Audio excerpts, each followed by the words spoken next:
नमस्कार दोस्तों। कहिए, कैसे हैं आप सब। उम्मीद करती हूँ आप सब बहुत बहुत ही अच्छे होंगे। आपकी अपनी पसंदीदा कहानी में आपका स्वागत है। आइए सुनते हैं प्रेमचंद जी द्वारा लिखित एक और कहानी जिसका नाम है मुफ्त का यस आवाज सरोसर में। प्रेमचंद जी कहते हैं कि संयोग से हाकिम जिला एक रसिक बहुत ही सज्जन पुरुष थे। इतिहास और पुराने सिक्कों की खोज में उन्होंने अच्छी ख्याति प्राप्त कर ली थी। ईश्वर जाने दफ्तर के सूखे कामों से उन्हें ऐतिहासिक छानबीन के लिए कैसे समय निकल जाता था। वहां तो जब किसी अफसर से पूछिए तो वह यही कहता कि मारे काम के मरा जाता हूं, सिर उठाने की फुर्सत भी नहीं है। शायद शिकार और सैर भी उनके काम में शामिल था। सज्जन की कीर्तियां मैंने देखी थी और मन में उनका मैं बहुत ही आदर करता था, लेकिन उनकी अफसरी किस प्रकार की घनिष्ठता में बाधक थी। तो कह रहे हैं कि अफसर तो थे पर मित्रता में किसी भी प्रकार की अफसरी काम नहीं आती थी। मुझे संकोच था कि अगर मेरी ओर से पहल हुई तो लोग यही कहेंगे कि इनमें मेरा कोई स्वार्थ है और मैं किसी भी दशा में यह इल्जाम अपने सिर पे नहीं लेना चाहता था। मैं तो हुक्म की दावतों और सार्वजनिक उत्सवों में न्योता देने का भी विरोधी हूँ और जब कभी सुनता हूँ कि किसी अफसर को किसी आम जलसे का सभापति बनाया गया या कोई स्कूल, औषधालय या विश्वविद्यालय या विधवा आश्रम किसी गवर्नर के नाम से खोला गया तो अपने देश बंधुओं की दास मनोवृत्ति पर घंटों अफसोस करता हूं। मगर जब एक दिन हाकिम जिला ने खुद मेरे नाम एक रुक्का भेजा कि मैं आपसे मिलना चाहता हूं। रुक्का मतलब संदेश, एक संदेश भिजवाते हैं कि मैं आपसे मिलना चाहता हूं। वो बोलते हैं कि क्या आप मेरे बंगले पे आने का कष्ट स्वीकार करेंगे। तो मैं बड़े दुविधा में पड़ गया, क्या जवाब दूं समझ में नहीं आता था। अपने दो एक मित्रों से मैंने सलाह ली। उन्होंने कहा कि साफ लिख दीजिए मुझे फुर्सत नहीं है। वह हाकिम जिला होंगे तो अपने घर के होंगे। कोई सरकारी या जब्ते का काम होता तो आपका जाना अनिवार्य था, लेकिन निजी मुलाकात के लिए जाना आपकी शान के खिलाफ है। आखिर वह खुद आपके मकान पर क्यों नहीं आ जाते। इससे क्या उनकी शान में बट्टा लग जाएगा। इसलिए तो खुद नहीं आए कि वो हाकिम जिला के हैं। इन अहमदक हिंदुस्तानियों को कब यह समझ आएगी कि दफ्तर के बाहर वे भी वैसे ही साधारण मनुष्य हैं जैसे हम या आप हैं। शायद ये लोग अपने घर वालियों से भी अफसरी जताते होंगे। अपना पद उन्हें कभी नहीं भूलता होगा, चाहे वो घर में हो या दफ्तर में हो। एक मित्र ने जो लतीफों के चलते फिरते तिजोरी है, हिंदुस्तानी अफसरों के विषय में कई बड़ी मनोरंजक घटनाएं सुनाई। एक अफसर साहब ससुराल गए। शायद स्त्री को विदा कराना था, जैसा आम रिवाज होता है। ससुर जी ने पहले ही वादे पर लड़की को विदा करना उचित नहीं समझा। कहने लगे, बेटा इतने दिनों के बाद आई है, अभी कैसे विदा कर दूं। भला 6 महीने तो रहने दीजिए। इधर धर्मपत्नी जी ने भी नाइन से संदेशा कहलवा भेजा, अभी मैं नहीं जाना चाहती हूँ। आखिर माता से पिता से भी तो मेरा कोई नाता है या नहीं। तुम्हारे हाथ बिक थोड़े ही गई हूं मैं। दामाद साहब अफसर थे, जामे से बाहर हो गए। जामे से बाहर मतलब बहुत ही गुस्सा हो गए। तुरंत घोड़े पर बैठे और सदर की राह ले ली। दूसरे ही दिन ससुर जी पर सम्मन जारी करवा दिया। बेचारा बूढ़ा आदमी तुरंत लड़की को साथ लेकर दामाद की सेवा में हाजिर हो गया। तब जाके जान में जान बची। ये लोग ऐसे ही मिथ्या अभिमानी होते हैं। और फिर तुम्हें हाकिम जिला से लेना ही क्या है? अगर तुम कोई विद्रोहात्मक गल्प या लेख लिखोगे तो फौरन गिरफ्तार कर लिए जाओगे। हाकिम जिला जरा भी मुरवत नहीं करेंगे, कह देंगे यह गवर्नमेंट का ऑर्डर है, मैं क्या करूं? अपने लड़के के लिए कानून गोई या नवाब तहसीलदार की लालसा तुम्हें है नहीं, व्यर्थ क्यों दौड़े जाओगे? लेकिन मुझे मित्रों की यह सलाह पसंद नहीं आई। बहुत सोचता रहा। एक भला आदमी जब निमंत्रण भी देता है तो केवल इसलिए अस्वीकार कर देना कि हाकिम जज जिला ने भेजा है, मुटमर्दी होगी। बेशक हाकिम साहब मेरे घर आ जाते तो उनकी शान कम न होती। उदार हृदय वाला आदमी बेतकल्लुफ चला आता है। लेकिन भाई, जिले की अफसरी बहुत ही बड़ी चीज है और एक उपन्यासकार की हस्ती ही क्या है। इंग्लैंड या अमेरिका में गल्फ लेखकों और उपन्यासकारों की मेज पर निमंत्रित होने में प्रधानमंत्री भी अपना गौरव समझेगा। हाकिम जिला की तो गिनती ही क्या है। लेकिन यह हमारा भारतवर्ष है, जहां हर एक रईस के दरबार में कवि सम्राटों का जत्था रईस के कीर्तिमान के लिए जमा रहता था। और आज भी ताजपोशी में हमारे लेखक बिना बुलाए राजाओं की खिदमत में हाजिर हो जाते हैं, कसीदे पेश करते हैं और इनाम के लिए हमेशा हाथ पछाड़ते रहते हैं। तुम ऐसे कहाँ के बड़े हो कि हाकिम जिला तुम्हारे घर चले आए? जब तुम में इतनी अकड़ और तुनुक मिजाजी है तो वह तो जिले का बादशाह है। अगर उसे कुछ अभिमान भी हो तो उचित है। इसे उसकी कमजोरी कहो, बेहुद गर्दी कहो या मूर्खता कहो, जड़ता कहो, फिर भी वह उचित है। देवता होना गर्व की बात है, लेकिन मनुष्य होना भी कोई अपराध नहीं। और मैं तो कहता हूं, ईश्वर को धन्यवाद दो कि हाकिम जिला तुम्हारे घर नहीं आए, वरना तुम्हारी कितनी भद्द होती। उनके आदर सत्कार का सम्मान तुम्हारे पास कहां था? गद की एक कुर्सी भी नहीं है। गद मतलब बहुत अच्छी ढंग की। उन्हें क्या 3 टांगों वाले सिंहासन पर बैठाते या मैले जाजिम पर? 3 पैसे की 24 बीड़ियां पीकर दिल खुश कर लेते हो। है सामर्थ रुपए के 2 सिगार खरीदने की? ये तुम्हारे पास इतना भी सामर्थ है कि 2 रुपए की कोई सिगार खरीद के लाके उनकी आवाभगत कर सको? तुम तो इतना भी नहीं जानते कि वह सिगार मिलता कहाँ है, उसका नाम क्या है। अपना भाग्य सराहो कि अफसर साहब तुम्हारे घर नहीं आए और तुम्हें बुला लिया। 4-5 रुपए बिगड़ भी जाते और लज्जित भी होना पड़ता। और कहीं तुम्हारे परम दुर्भाग्य और पापों के दंड स्वरूप उनकी धर्म पत्नी भी उनके साथ होती, तब तो तुम्हें धरती में समा जाने के सिवा और कोई ठिकाना नहीं होता। तुम या तो तुम्हारी धर्म पत्नी उस महिला का सत्कार कर सकती थी, तुम्हारी तो घिघी बन जाती साहब, बदहवास ही हो जाते। वह तुम्हारे दीवान खाने तक ही न रहती जिसे तुमने गरीब बा मऊ ढंग से सजा रखा है। मतलब इतनी गरीबी है कि वो नहीं रह सकती। यहाँ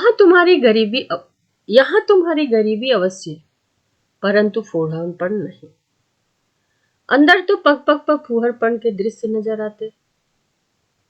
तुम अपने में फटे पुराने पहनकर और अपनी विपन्नता में मगन रहकर जिंदगी बसर कर सकते हो, लेकिन कोई भी आत्माभिमानी आदमी यह पसंद नहीं कर सकता कि उसकी दुर्व्यवस्था दूसरों के लिए हंसी की वस्तु बने। इन लेडी साहिबा के सामने तो तुम्हारी जबान बंद ही हो जाती। मैंने हाकिम जिला का निमंत्रण स्वीकार कर लिया। यद्यपि उनके स्वभाव में कुछ अनावश्यक अफसरी की शान थी, लेकिन उनके स्नेह और उदारता ने उसे यथासाध्य प्रकट नहीं होने दिया। कम से कम उन्होंने मुझे शिकायत का कोई मौका नहीं दिया।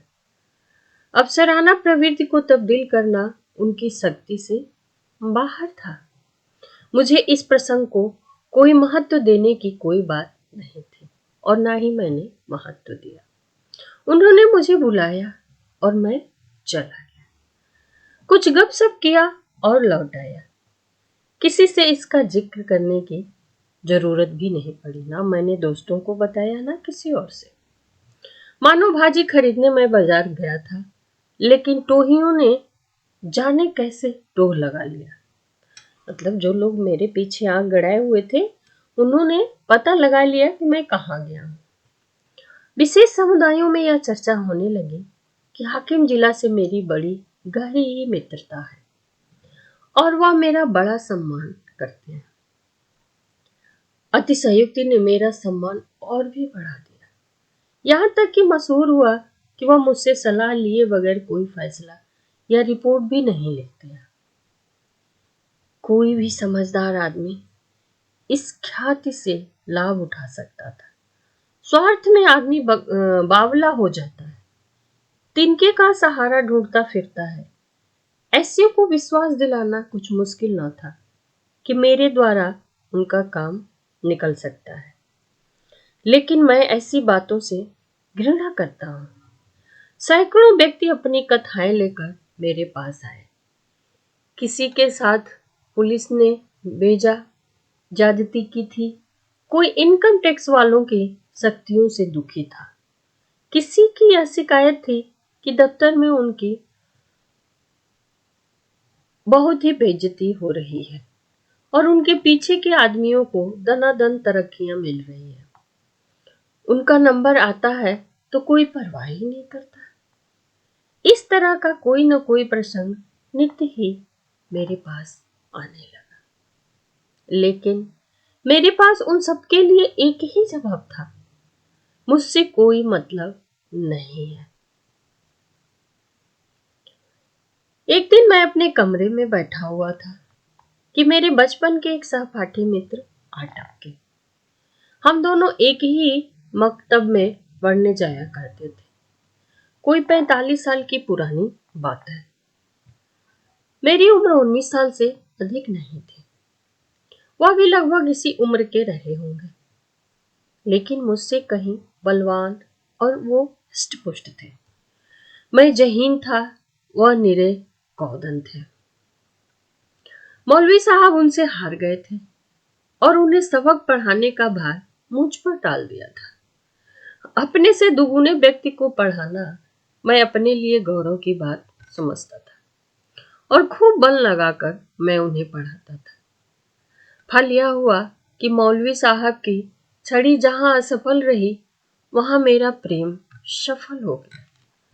बलदेव चल निकला, खालिक बकरी तक जा पहुंचा, मगर इस बीच में मौलवी साहब का स्वर्गवास हो गया और वह शाखा टूट गई। उनके छात्र भी इधर उधर हो गए। तब से बलदेव को केवल मैंने 2-3 बार रास्ते में देखा। राम राम हुआ, क्षेम कुशल पूछा और अपनी अपनी राह हम लोग चले गए। मैंने उनसे हाथ मिलाते हुए कहा, आओ भाई बलदेव, मजे में तो हो ना? कैसे याद किया? क्या करते हो आजकल? बलदेव ने व्यक्त कंठ से कहा। बलदेव ने व्यथित कंठ मतलब बहुत ही दुखी मन से कहा कि जिंदगी के दिन पूरे कर रहे हैं भाई, और क्या करूं। तुमसे मिलने की बहुत दिनों से इच्छा थी। मतलब वाली बात, जब तुम मुझे पढ़ाया करते थे। तुम्हारी बदौलत 4 अक्षर पढ़ गया और अपनी जमींदारी का काम मैं संभाल लेता हूँ, नहीं तो मूर्ख ही बना रहता। तुम मेरे गुरु हो भाई, सच कहता हूँ। मुझ जैसे गधों को पढ़ाना तुम्हारा ही काम था।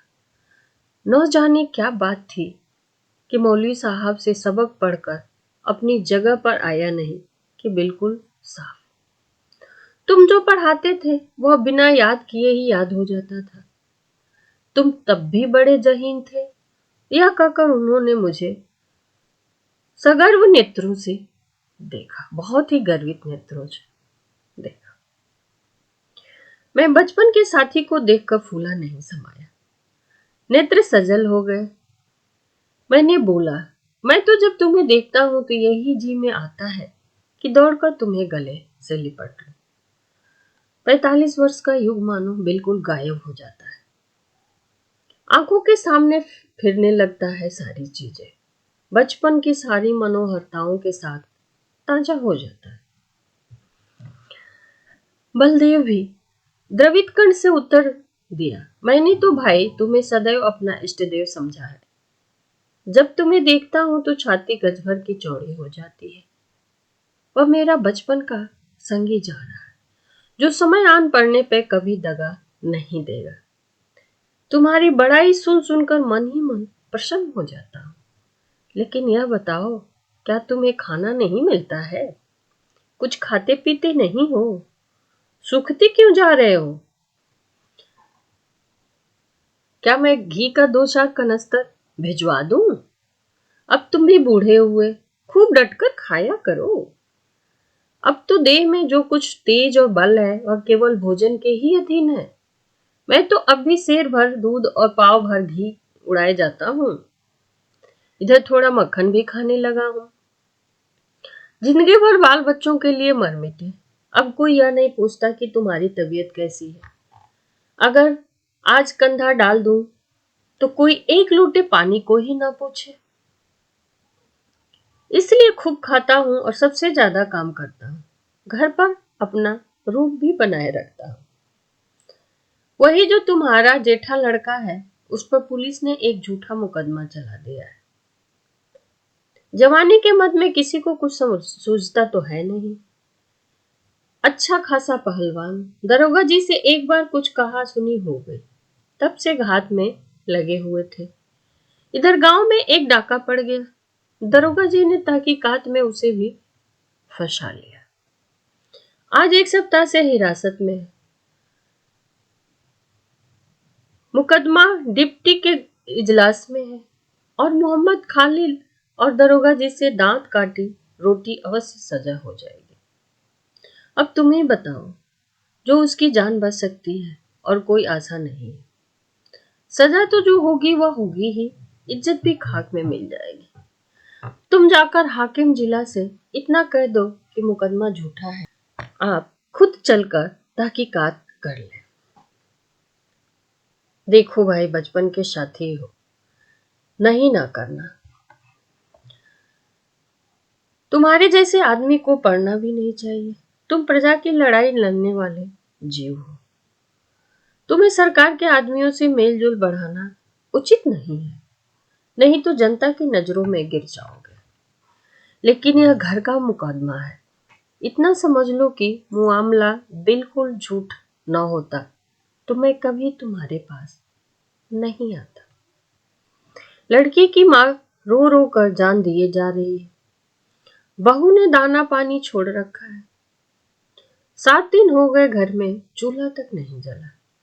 मैं तो थोड़ा सा दूध पी लेता हूँ, लेकिन दोनों सास बहू तो निराहार पड़ी हुई है। अगर बच्चा को सजा हो गई तो दोनों मर जाएंगे। मैंने यही कहकर उन्हें ढांढस दिया है कि जब तक हमारा छोटा भाई सलामत है, कोई हमारा बाल भी बाका नहीं कर सकता।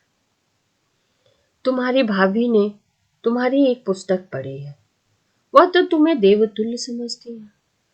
अब जब कोई बात होती है, तुम्हारी नजीर देकर मुझे लज्जित करती रहती है। मैं भी साफ कह देता हूँ, मैं उस छोकरे की सी बुद्धि कहाँ से लाऊं? तुम्हें उसकी नजरों से गिराने के लिए तुम्हें छोकरा मरियल सभी कुछ कह देता हूँ, पर तुम्हारे सामने मेरा रंग नहीं चलता है। मैं बड़ी संकट में पड़ गया हूँ भाई। मेरी ओर से जितनी आपत्तियां हो सकती थी उन सबका जवाब बलदेव सिंह ने पहले ही दे दिया था। इनको फिर दोहराना व्यर्थ था, इसके सिवा कोई जवाब ना सूझा कि मैं जाकर साहब से कहूंगा। हाँ, इतना मैंने अपनी तरफ से और गढ़ दिया कि मुझे आशा नहीं कि मेरे कहने का विशेष ख्याल किया जाएगा, क्योंकि सरकारी मामलों में हुक्म हमेशा अपने मातहतों का ही पक्ष लिया करते हैं। बलदेव सिंह ने प्रसन्न होकर कहा, इसकी चिंता नहीं, तकदीर में जो लिखा है वह तो होगा ही, बस तुम जाकर कह भर दो। अच्छी बात है, तो कल जाओगे? हाँ, अवश्य जाऊंगा। यह जरूर कहना कि आप चलकर तहकीकात कर लें। हाँ, यह जरूर कह दूंगा, और यह भी कह देना कि बलदेव सिंह मेरा भाई है। झूठ बोलने के लिए मुझे मजबूर मत करो। तुम मेरे भाई नहीं हो, मैंने तो हमेशा तुम्हें अपना भाई समझा है। अच्छा, यह भी कह दूंगा। बलदेव सिंह को विदा करके मैंने अपना खेल समाप्त किया, आराम से भोजन करके लेट गया। मैंने उससे गला छुड़ाने के लिए झूठा वादा तो कर दिया, मेरा इरादा हकीम जिला से कुछ कहने का नहीं था। मैंने पेशबंदी के तौर पर पहले ही जता दिया था कि हुकुम आमतौर पर पुलिस के मामलों में दखल नहीं देते, इसलिए सजा भी हो गई तो मुझे यह कहने की काफी गुंजाइश थी कि साहब ने मेरी बात स्वीकार नहीं की। कई दिन गुजर गए थे, मैं इस वाकये को बिल्कुल भूल गया था। सहसा एक दिन बलदेव सिंह ने अपने पहलवान बेटे के साथ मेरे कमरे में दाखिल हुआ। बेटे ने मेरे चरणों पर सिर रख दिया और अदब से एक किनारे खड़ा हो गया। बिल्कुल बरी हो गया भैया। साहब ने दरोगा को बुलाकर खूब डांटा कि तुम भोले आदमियों को सताते और बदनाम करते हो, अगर फिर ऐसा झूठा मुकदमा लाए तो बर्खास्त कर दिए जाओगे। दरोगा जी बहुत झेपे। मैंने उनको झुककर सलाम किया। बचा पर घड़ों पानी पड़ गया। तुम्हारी सिफारिश का चमत्कार है भाईजान, अगर तुमने मदद ना की होती तो हम तबाह हो गए होते। मैं तुम्हारे पास बहुत डरते डरते आया था। लोगों ने कहा था उनके पास नाहक जाते हो, बेमरौवत आदमी है वो वह आदमी है जो दूसरों का हित करे। वह क्या आदमी है जो किसी की कुछ सुने ही नहीं। लेकिन भाईजान, मैंने किसी की बात नहीं मानी। मेरे दिल में मेरा राम बैठा कह रहा था, तुम चाहे कितने ही रुखे और बेलगाम हो, लेकिन मुझ पर अवश्य दया करो। काका बलदेव सिंह ने अपने बेटे को इशारा किया। वह बाहर गया और एक बड़ा सा गट्ठर उठा लाया, जिसमें भांति भांति की देहाती सौगातें बांधी हुए थे। हालांकि मैं बराबर कहे जाता था कि तुम ये चीजें नाहक लाए हो, मुझे नहीं चाहिए। इनकी क्या जरूरत थी? कितने गंवार हो, आखिर तो ठहरे देहाती। मैंने कुछ नहीं कहा। मैं तो साहब के पास गया भी नहीं, लेकिन कौन सुनता है। खोया, दही, मटर की फलियां, अमावट, ताजा गुड़, जाने क्या क्या लेकर आया हुआ था। मैंने कहने को तो यह तरह से कह दिया, हाँ, मैं साहब के पास गया ही नहीं, जो कुछ हुआ खुद हुआ, मेरा कोई एहसान नहीं है। लेकिन उसका मतलब यह निकाला गया कि मैं केवल नम्रता से और सौगातों को लौटा देने का कोई बहाना ढूंढ रहा। मुझे इतनी हिम्मत न हुई कि मैं इस बात का विश्वास उसे दिला सकूं। इसका जो अर्थ निकाला गया वही मैं चाहता था, मुफ्त का एहसान। छोड़ने का जी न चाहता था। अंत में जब मैंने जोर देकर कहा कि किसी से इस बात का जिक्र मत करना, नहीं तो मेरे पास फरियादों का मेला लग जाएगा, तो मानो तो मैंने स्वीकार कर लिया कि मैंने सिफारिश की और जोरों से की। बलदेव ने भी यह बात स्वीकार कर लिया, पर मेरे मन में यह बात बैठ गई कि यह मुफ्त का एहसान लेने में कितना मजा आ रहा है। इसे ही कहते हैं मुफ्त का एहसान। तो धन्यवाद दोस्तों। कहानी अच्छी लगी हो तो लाइक, कमेंट, शेयर और सब्सक्राइब करना ना भूलें। मिलते हैं एक और नई कहानी के साथ। तब तक के लिए खूब खुश रहें, मस्त रहें व्यस्त रहें। नया साल नई खुशियां लेकर आए। धन्यवाद।